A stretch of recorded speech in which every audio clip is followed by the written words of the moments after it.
আমি এখানে 5টা পমফ্রেট মাছ নিয়েছি। মাছগুলোকে ভালো করে কেটে আর ধুয়ে নেওয়ার পরে এইগুলোকে আমাকে একটু চিড়া লাগাতে হবে যাতে ভেতরে মশলাগুলো ঢোকে। এইভাবে প্রত্যেকটা মাছে 2টো করে চিড়া লাগাবো।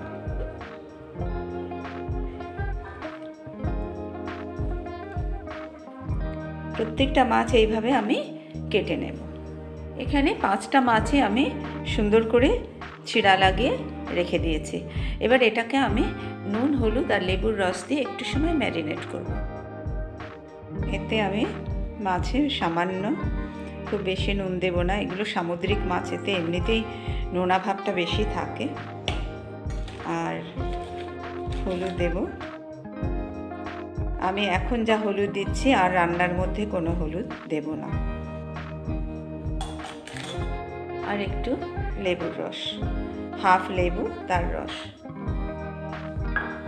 এবার এগুলোকে আমি একটু মাখিয়ে রাখবো।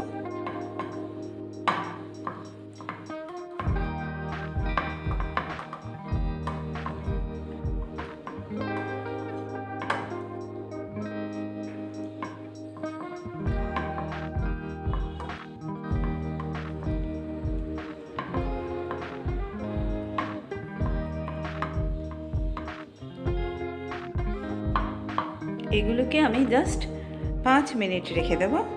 তারপরে আমি মেন ম্যারিনেশন করব আর রান্নাটা কমপ্লিট করব। এর জন্য এবার আমি একটা মশলা তৈরি করে নেব। এখানে একটা পেঁয়াজ বাটা আছে,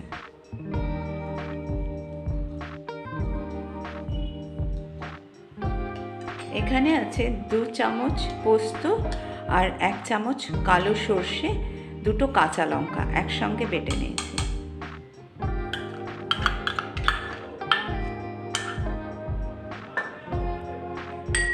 এখানে আছে হাফ বাটি দই, টক দই।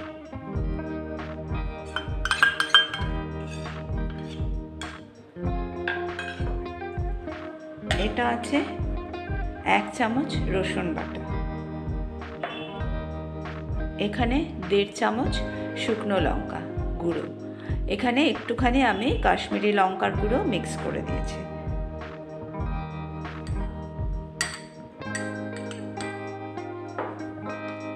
এবার এটাকে আমি ভালো করে একটু মিক্স করি।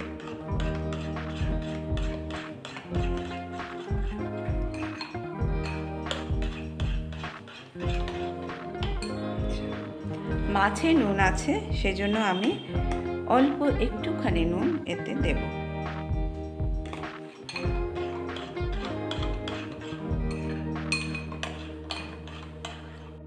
যে পাত্রতে আমি রান্না করব সেখানেই মাছটা আমি সাজিয়ে নিয়েছি। এবার এর মধ্যে এই মশলাটা যেটা তৈরি করেছি সেটা দিয়ে দেব। আমি প্রথমেই বলেছি এটা খুব ইজি রান্না এবং খুব সহজে আর খুব খেতে ভালো লাগে। রান্নাটা খুবই ভালো, অত বেশি তামঝাম করতে হয় না।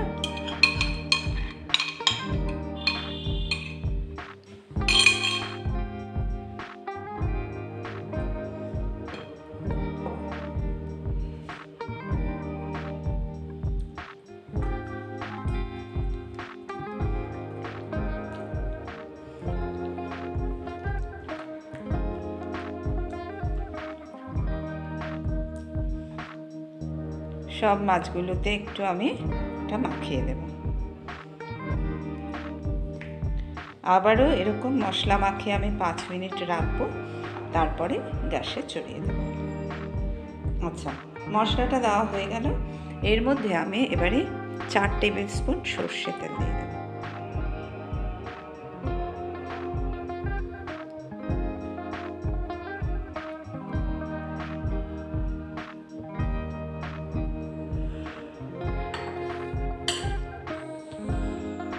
এই তেলের জন্য তেল আর মশলাটা খুব সুন্দরভাবে মাছের মধ্যে ঢুকে যায়। আদারওয়াইজ এই মাছ খেতে ভালো লাগে না, কেন এটা এক তো সমুদ্রের মাছের একটা আলাদা গন্ধ আছে, আর তারপরে সেটা যদি ঠিকমতো ভেতরে মশলা না ঢোকে তাহলে খেতে ভালো লাগে না। আর এই তেলের মশলাটা তেল পড়লে পরে মাছে ভালোভাবে এটা সোক করে নেবে, টেনে নেবে। রেখে দিলাম জাস্ট 5 মিনিট, তারপরে আমি ছড়িয়ে দেব।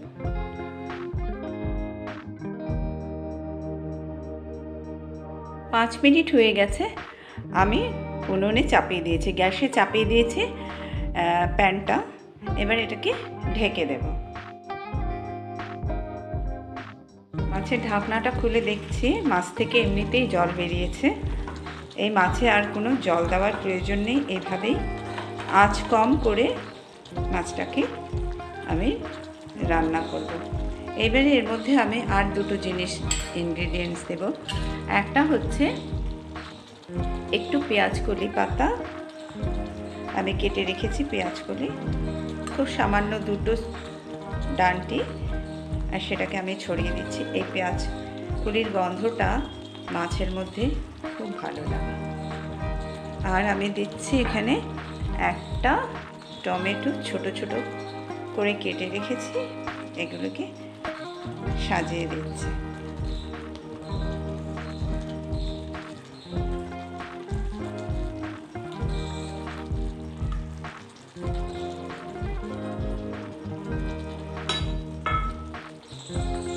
আবারও আমি এটা ঢেকে দেব। এবার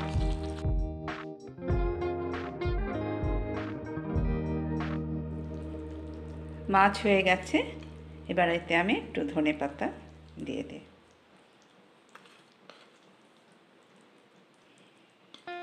ধনেপাতা দেওয়ার পরে এবার একটু ঢেকে রাখবো, তারপরে প্লেটিং করছি।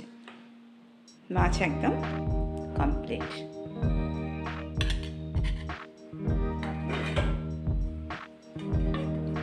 মাছ রেডি হয়ে গেছে।